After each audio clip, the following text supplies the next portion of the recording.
Nabi melihat ada orang di hadapannya. Ini masih waktu Isra Mi'raj tadi. Nabi melihat di hadapannya ada orang. Di depan orang itu ada daging segar, bagus. Dibiarkannya, ditengoknya pun tidak. Tapi ada daging busuk berulat. Itu yang dia makan semangat.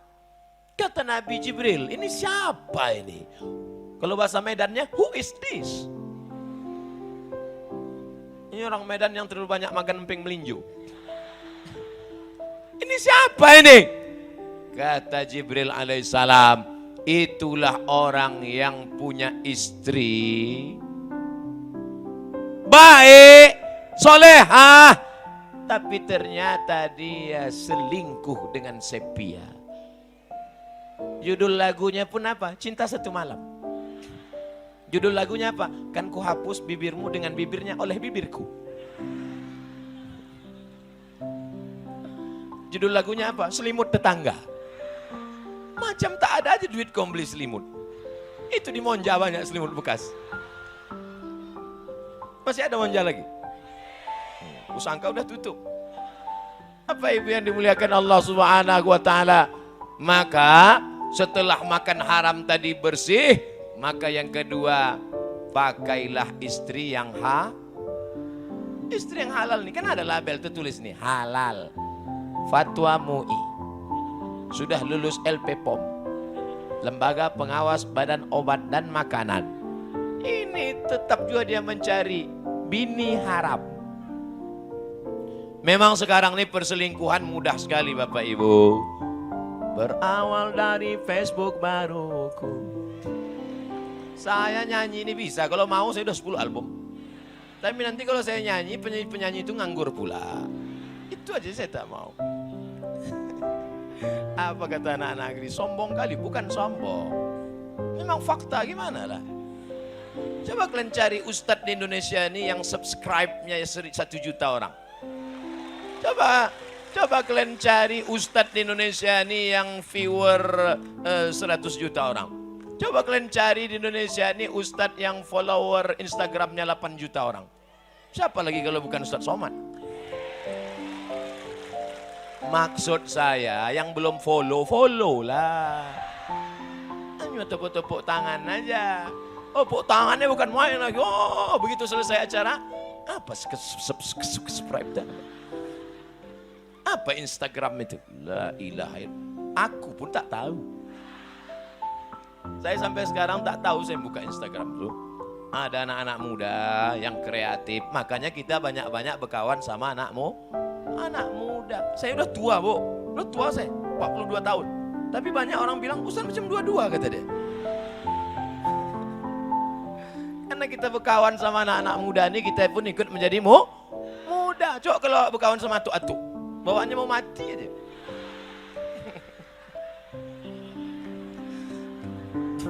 Atuk-atuk jangan tersinggung. Atuk-atuk tak tersinggung pun mati. Ustaz ni tak enak ceramahnya. Sakit hati kita. Kalau kita cerita di kampung kita sendiri, mana ada orang sakit hati, betul? Kata dia, betul. Tapi dalam hatinya, mak sakit kali hati gua. Begitulah baik istrimu, tengoklah dia sopan, baik, jilbabnya panjang, roknya panjang. Kau cari juga lagi di luar. Di mana ketemunya? Di grup WA. Abang pergi reuni dulu ya, Dek. Aku ikut, Bang. Jangan ikut, jangan. Tak boleh. Orang itu tak ada buat bini. Pergilah ke sana, jumpalah sama mantan. Begitu sampai di sana, pas mau nyendok nasi,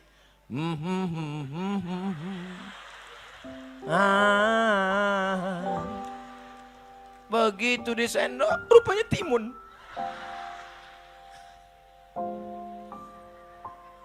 Udah berapa lama kita nggak jumpa ya? Udah 30 tahun, Bang. Oh, lamanya. Terakhir kita di mana? Waktu ada sepak bola di Stadion Teladan. Nonton apa kita waktu itu? Itulah layar tancap. Kadang-kadang bola itu bulat, kadang-kadang peta. Naik apa kita waktu itu? Naik Sudako, kau naik Kocan. Naik Bemo. Udah nikah kau? Udah, Bang. Anak kau berapa? 3. Mana gambar lakimu ini? Peot laki kau tengok. Mana ganteng abang sama lagi? Ganteng abang lah. Kenapa kau nikah sama dia? Itulah bang, takdir buruk. Inilah mimpi yang belum pernah berakhir bang. Akhirnya tukar-tukar nomor. Akhirnya cerita, curhat. Apa kata orang Inggris? Witing trisno jalaran suko kulino. Cinta tumbuh karena ingin sering bersama. CLBK. Cucian lama belum kering.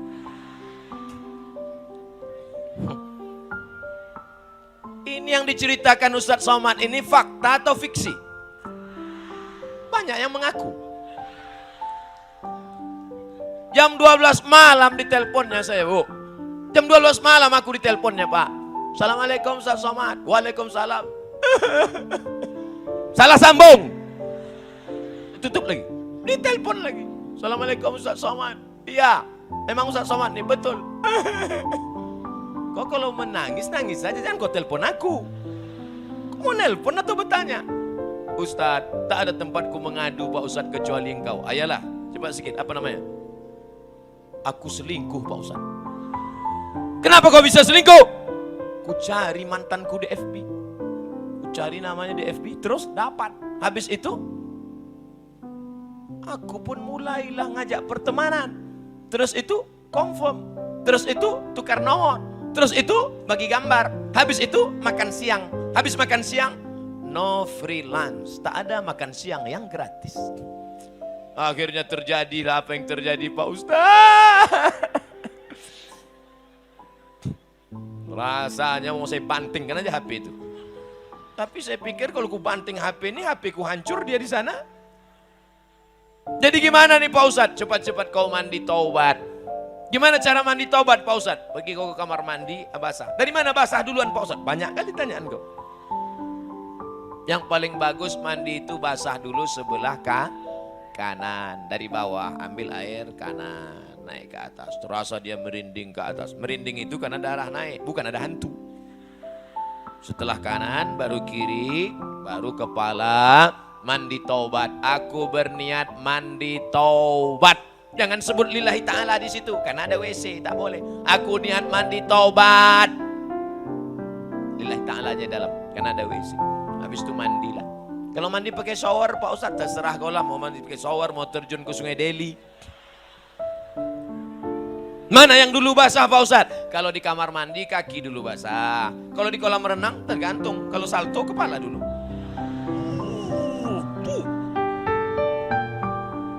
Jadi kalau mandi taubat nih hilang dosa kita Pak Ustadz. Kalau mandi taubat, apalagi kau pergi ke sungai, apalagi kalau kau sampai ke Belawan. Bukan cuma dosa hilang, kau pun hilang sekalian. Nah, pergi kau tepi Belawan sana, terjun kau ke bawah.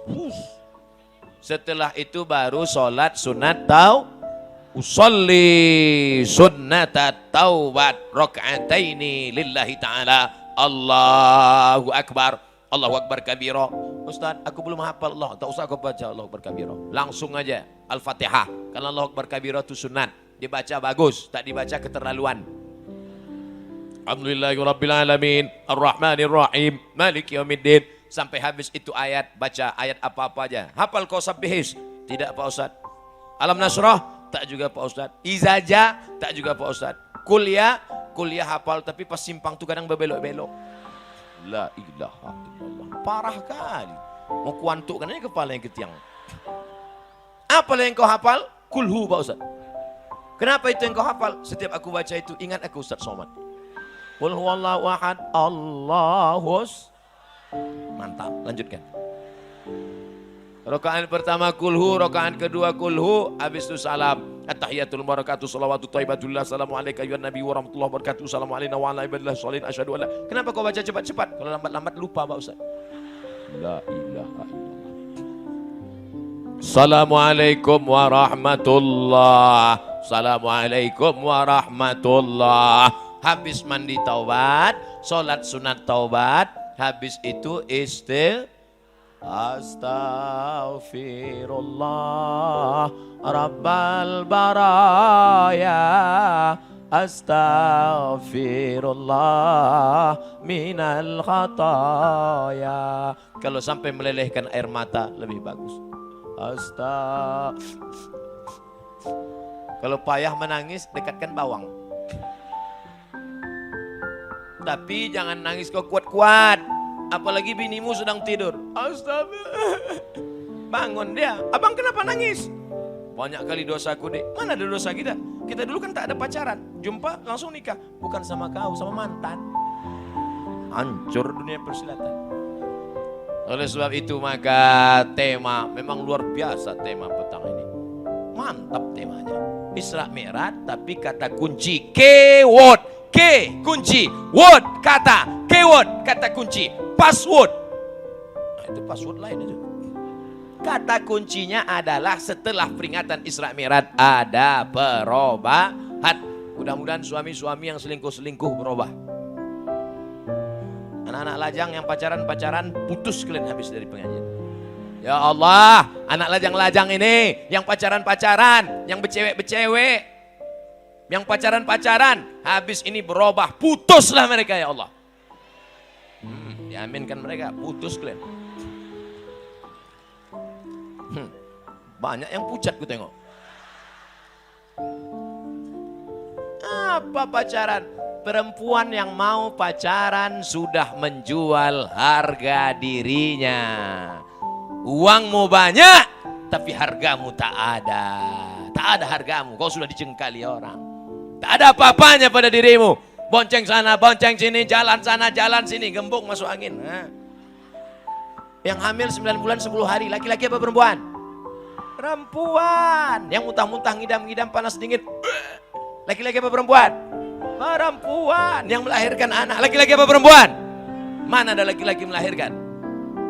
Oleh sebab itu maka yang menanggung penderitaan ini adalah perempuan. Hai perempuan, jaga harkat martabat dirimu. Ingat, martabat bukan martabak.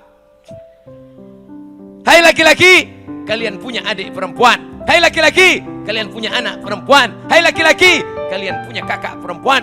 Sekarang kalian memainkan perempuan, sampai saatnya kalian akan punya anak perempuan. Waspadalah. Oleh sebab itu mesti ada perubahan. Pulang dari sini, jangan pulang dari sini. Sekarang juga buka HP, cari nama dia. Mana nama dia? Mana? Delete. Buang. Buka FB, cari nama dia, langsung unfriend. Habis itu update status. Apa statusmu? Buanglah mantan pada tempatnya. Nah, kalian pacaran. Apa itu pacaran tuh? Omong kosong. Adinda, buah hati belayan jiwa, siang dan malam terbayang-bayang, makan tak kenyang, tidur tak lelap. Pret. Sampai masanya kau akan menanggung deritanya. Betul? Tapi orang tua juga mesti ikut. Orang tua mesti mengawal. Karena perbuatan ini juga ada kontribusi orang tua. Datang anak lajang bertamu. Ibu, anak ibu ada. Ada, masuk. Kalian duduk sini ya. Ibu sama bapak nonton TV dalam. Kalian silakanlah, berzina kalian. Zina. Bapak harus berani bertanya, kau mau apa ke sini? Saya mau diskusi Pak Ustadz. Udah 10 kali kau datang diskusi aja. Kalau memang kau jantan, kau pinang anak gadisku. Tapi kalau kau bencong, pi kau balik. Kalau kau jantan, bawa bapakmu datang sini, pinang, ku nikahkan.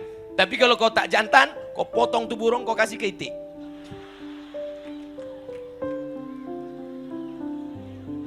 Mohon maaf, saya kalau ceramah ini selalu keceplosan aja.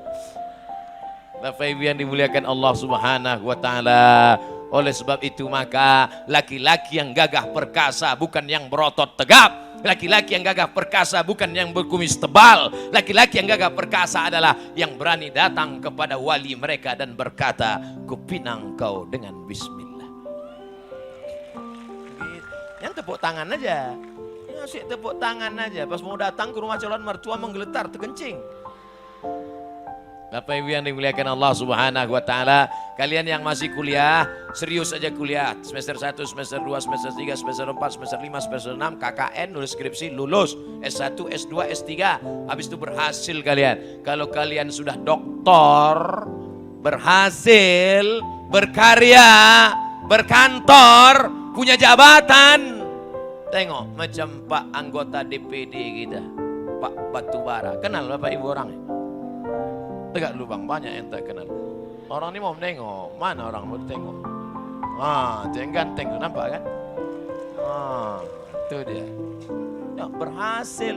Kalau udah berhasil semua ngaku kawan. Saya ditanya orang, Ustaz Somad, kenal Ustaz Pak DPD Pak Batubara? Saya keluarkan KTP saya. Sama kami, sama-sama Batubara. Padahal pas saya tanya, dia tak kenal sama saya.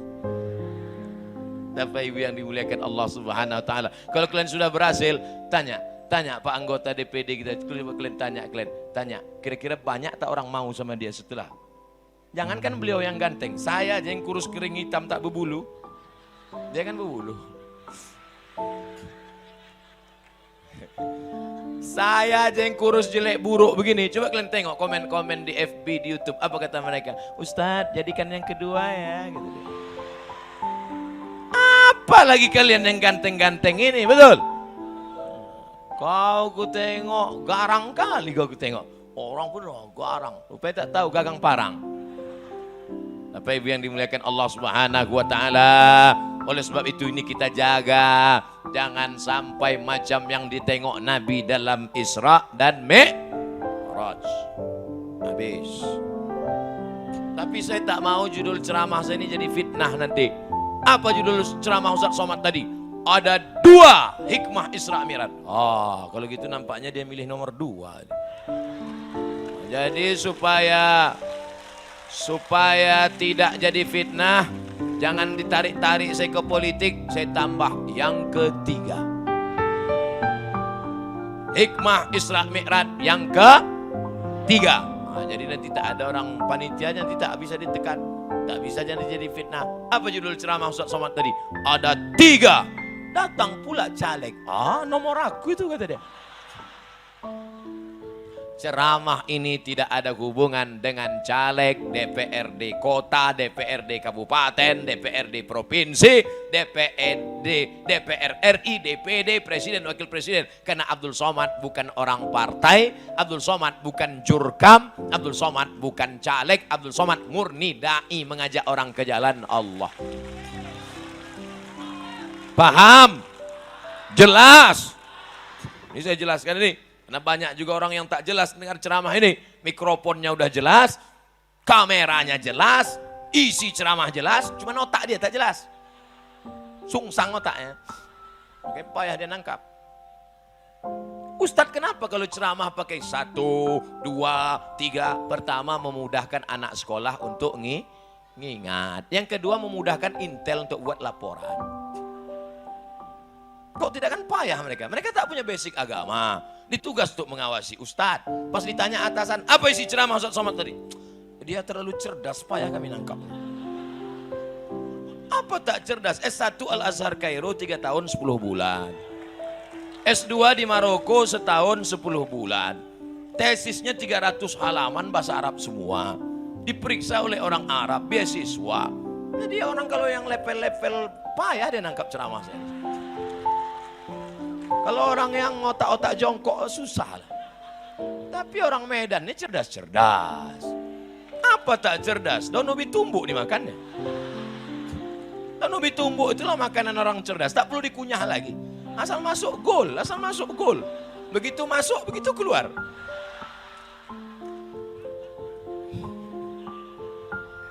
Bapak Ibu yang dimuliakan Allah. Kalau ceramah kita di kampung orang lain, kita cakap begitu tersinggung dia. Disangkanya ngejek makanan dia. Kalau ini kan makanan kita juga. Betul? Bilang aja betul. Apapun yang aku bilang betul. Yang pertama, apa tadi yang pertama? Makanan mesti halal.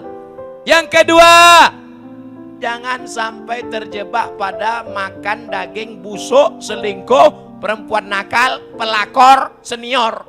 Pelakor, pengganggu laki orang, senior, senang istri orang. Yang ketiga, apa dia pelajaran ketiga dari Isra Mi'raj? Bahwa Nabi Muhammad sholat di Masjidil Aqsa. Ditengoknya ke belakang yang jadi makmum ada Ibrahim. Di belakang yang jadi makmum ada Musa. Ditengoknya di belakang ada makmum Isa. Artinya apa? Ajaran satu-satunya tunggal Sayyidina Muhammad sallallahu alaihi Ini yang kita tanamkan dalam kepala anak-anak kita. Jangan sampai orang Medan jadi sekuler. Jangan sampai orang Medan jadi liberal. Jangan sampai orang Medan jadi komunis. Jangan sampai orang Medan jadi ateis. Orang Medan adalah orang yang bersyahadat asyhadu alla ilaha wa asyhadu anna Muhammadan. Tapi jangan pahami ceramah Abdul Somad ini provokator. Somad itu pemecah persatuan. Somad itu anti kebinekaan. Saya bicara ini di tengah orang Islam, tapi ada saudara kita yang tidak Islam, ada Hutria Kristen Batak Protestan, ada yang Katolik Santa Maria, ada Konghucu Hindu dan Buddha. Mereka tetap saudara kita dalam bingkai kebinekaan Negara Kesatuan Republik Indo. Makanya kalau dengar ceramah tonton sampai habis. Ini yang jadi masalah nih dua aja. Yang pertama, tak ada paket. Yang kedua, tak ada otak. Asal ada otak, ada paket, jadi barang itu. Ada otak, tak berpaket. Itulah menganga-nganga aja. Gimana mau paham ceramah? As. Kenapa ini? Isi 4 giga. Yang tak punya otak tersinggung. Makanya banyak makan otak-otak. Bapak Ibu yang dimuliakan Allah Subhanahu wa taala. Oleh sebab itu yang ketiga ini adalah didiklah anak-anak kita. Tengok. Siapa yang tak bangga ceramah di Medan? Anak kecil dengan ceramah. Anak kecil itu emak ya. Di belakang anak kecil. Itu anak kecil badan besar. Sehat anak Ustaz. Itu yang pakai sorban, pakai jubah, itu yang akan menjadi pelanjut para habaib, para alim ulama. Yang akan membimbing zikir di kota Medan nanti insya Allah. Yang pakai peci, pakai kemeja, itu nanti jadi kepala kantor Kementerian Agama. Yang pakai baju kaos, Menteri Olahraga. Yang pakai jilbab cantik, Ketua Dharma Wanita. Tapi dia bukan PKK. PKK itu perempuan kurang kerja. Nanti PKK tersinggung. Tidak, tak tersinggung. Takut mati semua. Saudaraku yang dimuliakan Allah Subhanahu wa taala. Oleh sebab itu nanti nak kau mau jadi apapun bebas. Abdul Somad ceramah dari 4:30, sekarang sudah pas 5:30. 60 menit Abdul Somad ceramah, anak-anak masih lagi matanya melotot mendongak. Di tempat lain ceramah saya baru setengah jam. Ustadz berapi-api di atas, dia berair-air meleleh-leleh. Tapi di Medan cobalah tengok, tak ada, semangat, yang berdiri-berdiri. Gimana mau tidur berdiri?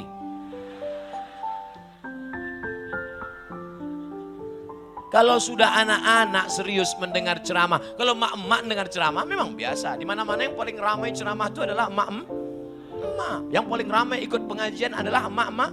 Betul, yang paling banyak masuk neraka emak-emak juga. Yang paling banyak masuk surga emak-emak juga. Nanti kalau ada ustadz yang ceramah paling banyak di neraka emak-emak, ustadz tolong kau sambung cerita itu, jangan putus sampai di situ. Ada kelanjutannya. Yang paling banyak pengajian emak-emak dan yang paling banyak di surga pun emak-emak. Karena memang jumlah manusia ini yang paling banyak perempuan. Itulah maka satu laki-laki boleh punya istri Saya mancing aja. Tidak, katakan tidak pasal soal. Peace, damai. Bisa kita teruskan? Tidak sakit hati? Tidak tersinggung? Dia bilang tidak tapi mulutnya tidak. Lain di bibir, lain di hati. Saudaraku yang dimuliakan Allah Subhanahu wa taala, maka yang ketiga ini, anak-anak kita mesti dikatakan kau silakan mau jadi anggota DPR, tapi kau tetap memperjuangkan la ilaha. Kau bisa jadi wali kota Medan, kau bisa jadi kepala dinas, kepala badan, kepala kantor, ada kepala, ada pun tak berkepala. Kau mau jadi polisi maupun tentara, angkatan laut maupun udara, tapi kau tetap memperjuangkan la ilaha illallah. Jangan serahkan sama ustadz aja. Sudah kami serahkan sama Dr. Rozali, sudah kami serahkan sama Dr. Fulan. Ini bukan tanggung jawab ustadz. Ustadz Somad mau diserahkan beban ini. Udah lagu kurus mati tegak lagu nanti. Ini tanggung jawab kita bersama. Kami polisi Pak Ustadz. Terus gimana cara kami menolong la ilaha illallah? Pakailah pistolmu itu, pakailah seragammu itu. Betul. Coba kalau kita tengok polisi pakai seragam, pakai pistol masuk ke masjid, sholat dia. Allahu Akbar. Bangga kami yang tak berseragam ini. Oh, polisi sholat, tentara sholat. Jenderal bintang 4 bintang di bahunya, sholat ke masjid, tentara. Bangga kita. Kita pun bisa berbisik ke anak-anak kita. Nak, tengok tuh nak. 4 bintangnya sholat dia ke masjid. Tetangga kita tuh bintang 7 pun tak sholat. Tahu ibu bintang 7? Berkunang-kunang.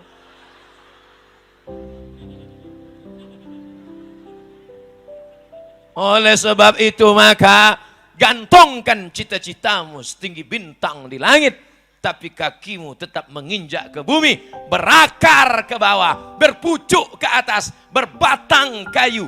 Tapi apapun yang terjadi, wa in hurrikta, walau kau dibakar, wa in kutikta, walaupun kau dipotong, kau tetap berkata la ilaha illallah.